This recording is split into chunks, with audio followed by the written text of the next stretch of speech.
ನಮಸ್ತೆ home cook ಚಾನಲ್ಗೆ ಸ್ವಾಗತ. ನೋಡಿ ಫ್ರೆಂಡ್ಸ್, ಇವತ್ತು ಸ್ವೀಟ್ ರೆಸಿಪಿಯನ್ನು ನಿಮ್ಮ ಜೊತೆ ಶೇರ್ ಮಾಡ್ತಾ ಇದ್ದೀನಿ. ಇದು ರಬಡಿ ಮತ್ತು ಮಾಲ್ಪುವ. ಉತ್ತರ ಭಾರತದ ಒಂದು ಸ್ವೀಟ್ ಡಿಶ್ಶು. ತುಂಬಾ ರುಚಿಯಾಗಿರುತ್ತೆ. ತಂಡ ಇರುವಂಥ ರಬಡಿ ಜೊತೆ ಮಾಲ್ಪುವನ್ನು ತಿನ್ನಲಿಕ್ಕೆ ಸಖತ್ತಾಗಿರುತ್ತೆ. ತುಂಬ ರುಚಿಯಾಗಿ ಮತ್ತು ಹೆಲ್ದಿಯಾಗಿ ಹಾಗೆಯೇ ಸುಲಭವಾಗಿ ಮಾಡಿಕೊಳ್ಳುವಂಥ ಈ ರಬಡಿ ಮತ್ತು ಮಾಲ್ಪುವ ರೆಸಿಪಿಯನ್ನು ಇವತ್ತಿನ ವಿಡಿಯೋದಲ್ಲಿ ನೋಡೋಣ. ಬನ್ನಿ, ಮೊದಲು ರಬಡಿ ಮಾಡಲಿಕ್ಕೆ ನಾನಿಲ್ಲಿ ಒಂದು ಕಡಾಯಿಯಲ್ಲಿ ಹಾಲನ್ನು ಹಾಕೋತಾ ಇದ್ದೀನಿ. ಹಾಲು ಇದು ನೋಡಿ, ಸ್ವಲ್ಪ ಫುಲ್ ಫ್ಯಾಟ್ ಮಿಲ್ಕನ್ನು ತೊಗೋಬೇಕಾಗತ್ತೆ. ಅಂದರೆ ದಪ್ಪ ಇರೋ ಹಾಲು ತೊಗೊಂಡ್ರೆ ಬೇಗ ರಬಡಿ ಮಾಡಲಿಕ್ಕಾಗತ್ತೆ. ಅದ್ರ ಬದಲು ನೀವು ಕೌ ಮಿಲ್ಕನ್ನು ತೊಗೊಬಿಟ್ರೆ ಅದು ಸ್ವಲ್ಪ ಕಷ್ಟ ಆಗುತ್ತೆ, ಅಂದರೆ ಲೇಟ್ ಆಗುತ್ತೆ ಅಷ್ಟೇ, ಮತ್ತೇನು ಕಷ್ಟ ಆಗಲ್ಲ. ಕೌ ಮಿಲ್ಕ್ ಸ್ವಲ್ಪ ತೆಳ್ಳಗಿರೋದ್ರಿಂದ ಅದು ಗಟ್ಟಿ ಆಗಲಿಕ್ಕೆ ಲೇಟ್ ಆಗುತ್ತೆ. ಅದಕ್ಕೋಸ್ಕರ ಫುಲ್ ಫ್ಯಾಟ್ ಮಿಲ್ಕ್ ತೊಗೊಂಡ್ರೆ ಬೇಗ ಗಟ್ಟಿ ಆಗಿಬಿಡುತ್ತೆ. ನೋಡಿ, ಮೊದಲಿಗೆ ಹಾಲನ್ನು ಕಾಯಿಸಬೇಕು. ಹಾಲನ್ನು ಚೆನ್ನಾಗಿ ಕಾಯಿಸಿ ಅದನ್ನು ದಪ್ಪ ಮಾಡಿಬಿಟ್ರೆ ರಬಡಿ ಆಗಿಬಿಡುತ್ತೆ. ನೋಡಿ, ಮೊದಲಿಗೆ ಹಾಲನ್ನು ಕಾಯಿಸೋಕೆ ಇಟ್ಟಿದ್ದೀನಿ. ಅದರ ಸೈಡಲ್ಲಿ ಕೆನೆ ಕಟ್ಟು ನಿಲ್ಲುತ್ತಲ್ಲ, ಅದನ್ನೆಲ್ಲ ಬಿಡಿಸ್ತಾನೆ ಸ್ಟವ್ ಮಾಡ್ತಾನೆ ಹಾಲನ್ನು ಕಾಯಿಸಬೇಕಾಗತ್ತೆ. ಯಾಕೆಂದರೆ ನೀವು ಫ್ಲೇಮನ್ನು ಸಿಮ್ಮಲ್ಲಿಟ್ಟು ಹಾಲನ್ನು ಕಾಯಕ್ಕೆ ಬಿಟ್ಟರೆ ಆಗಾಗ ಬಂದು ಅದನ್ನು ಸ್ಟವ್ ಮಾಡ್ತಾನೆ ಇರಬೇಕಾಗತ್ತೆ. ಯಾಕೆಂದರೆ ಹಾಲಿನ ಕೆನೆ ಸೈಡಲ್ಲಿ ನಿಂತು ಬಿಡುತ್ತಲ್ಲ, ಅದನ್ನು ಬಿಡಿಸ್ತಾನೆ ಹಾಲಿನ ಜೊತೆ ಸೇರಿಸ್ತಾ ಇರಬೇಕು.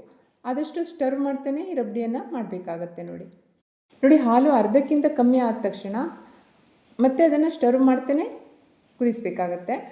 ಈಗ ಕೈ ಬಿಡೋಂಗಿಲ್ಲ, ಸ್ಟವ್ ಮಾಡಲೇಬೇಕಾಗತ್ತೆ. ನೋಡಿ, ಆನಂತರ ಇದಕ್ಕೀಗ ಸಕ್ಕರೆಯನ್ನು ಹಾಕ್ತಾಯಿದ್ದೀನಿ. ನಾನಿಲ್ಲಿ 1/4 ಕಪ್ಪಿಗಿಂತ ಸ್ವಲ್ಪ ಕಮ್ಮಿನೇ ಸಕ್ಕರೆಯನ್ನು ಹಾಕ್ತಾಯಿದ್ದೀನಿ. ಅಂದರೆ ತುಂಬ ಜಾಸ್ತಿ ಸ್ವೀಟ್ ಆದರೆ ತಿನ್ನಲಿಕ್ಕಷ್ಟು ಚೆನ್ನಾಗಾಗಲ್ಲ.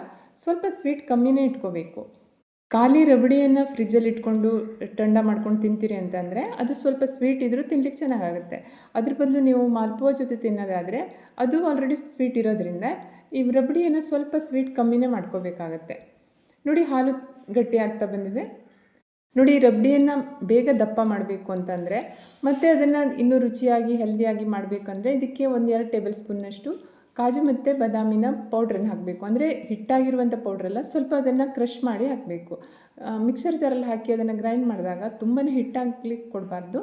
ಸ್ವಲ್ಪ ಅದನ್ನು ತರಿ ಇರುವಾಗಲೇ ತೆಗೆದು ಆ ತರಿ ಇರುವಂಥ ಪೌಡ್ರನ್ನು ಈ ಹಾಲಿನ ಜೊತೆ ಹಾಕಿ ಸರಿಯಾಗಿ ಮಿಕ್ಸ್ ಮಾಡಬೇಕು. ಇದನ್ನು ಹಾಕಿದ ತಕ್ಷಣ ಇದು ಬೇಗ ದಪ್ಪ ಆಗಿಬಿಡುತ್ತೆ. ನೋಡಿ, ಕೊನೆಯದಾಗಿ ಇದಕ್ಕೆ 1/4 ಟೇಬಲ್ ಸ್ಪೂನ್ ಏಲಕ್ಕಿ ಪುಡಿಯನ್ನು ಹಾಕಿಬಿಟ್ರೆ ರಬಡಿ ರೆಡಿ ಆಗುತ್ತೆ.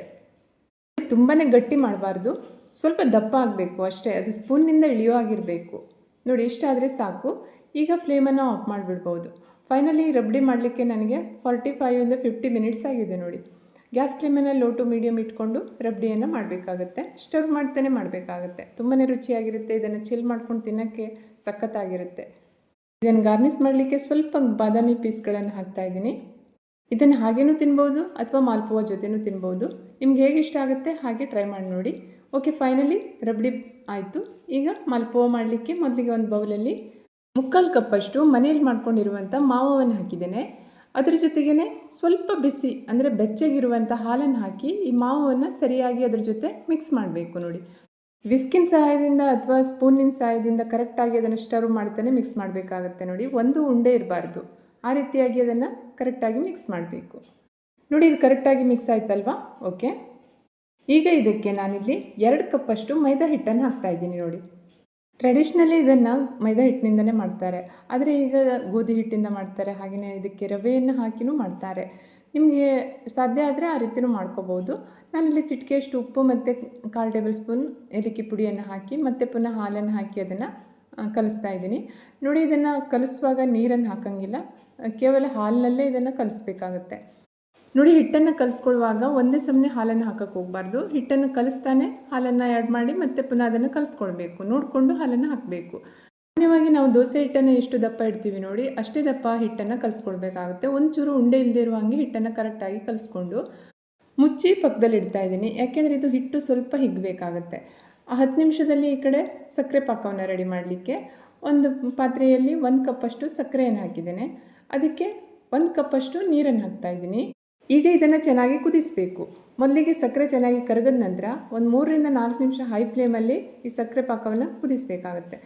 ನೋಡಿ, ಇದಕ್ಕೆ ಎಳೆ ಪಾಕ ತರಬೇಕು ಆ ರೀತಿ ಏನಿಲ್ಲ. ಸಿಂಪಲ್ಲಾಗಿ ಸಕ್ಕರೆಯನ್ನು ಕರಗಿಸ್ಬೇಕು, ಆನಂತರ ಕುದಿಸಬೇಕು. ಸ್ವಲ್ಪ ಆಯಿಲಿ ಟೈಪ್ ಆಗಿಬಿಟ್ರೆ ಫ್ಲೇಮನ್ನು ಆಫ್ ಮಾಡಿ ಸಕ್ಕರೆ ಪಾಕವನ್ನು ಕೆಳಗಡೆ ಇಳಿಸ್ಬಿಡಬೇಕು.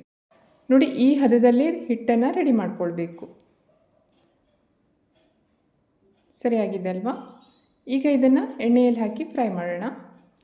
ನೋಡಿ ನಾನಿಲ್ಲಿ ಎಣ್ಣೆಯನ್ನು ಕಾಯಲಿಕ್ಕೆ ಇಟ್ಟಿದ್ದೇನೆ. ಎಣ್ಣೆ ಜಾಸ್ತಿ ಹೀಟ್ ಆಗಿರಬಾರ್ದು, ಅಂದರೆ ಲೋ ಟು ಮೀಡಿಯಮಲ್ಲಿ ಹೀಟ್ ಆಗಿರಬೇಕು. ಜಾಸ್ತಿ ಹೀಟ್ ಆಗಿಬಿಟ್ರೆ ಅದು ಹಿಟ್ಟನ್ನು ಹಾಕಿದ ತಕ್ಷಣ ಅದು ತುಂಬಾ ಸ್ಪ್ರೆಡ್ ಆಗಿಬಿಡುತ್ತೆ. ಅದಕ್ಕಾಗಿ ಎಣ್ಣೆಯನ್ನು ಜಾಸ್ತಿ ಹೀಟ್ ಮಾಡ್ಕೋಬಾರ್ದು. ನೋಡಿ ಇದು ಸರಿಯಾಗಿರುವಂಥ ಪುರಿಯ ಶೇಪಿಗೆ ಬಂದಿದೆ. ಈಗ ಇದನ್ನು ಕ್ರಿಸ್ಪಿ ಆಗೋ ತನಕ ಲೋ ಟು ಮೀಡಿಯಮ್ ಹೀಟಲ್ಲಿ ಕರಿಬೇಕಾಗುತ್ತೆ. ಯಾಕೆಂದರೆ ಇದು ಒಳಗಡೆ ಚೆನ್ನಾಗಿ ಬೇಯಬೇಕಲ್ವ, ಅದಕ್ಕೋಸ್ಕರ ನಿಧಾನಕ್ಕೆ ಇದನ್ನು ಕರೆದು ಎಣ್ಣೆಯಿಂದ ತೆಗೆದುಬಿಡಬೇಕು.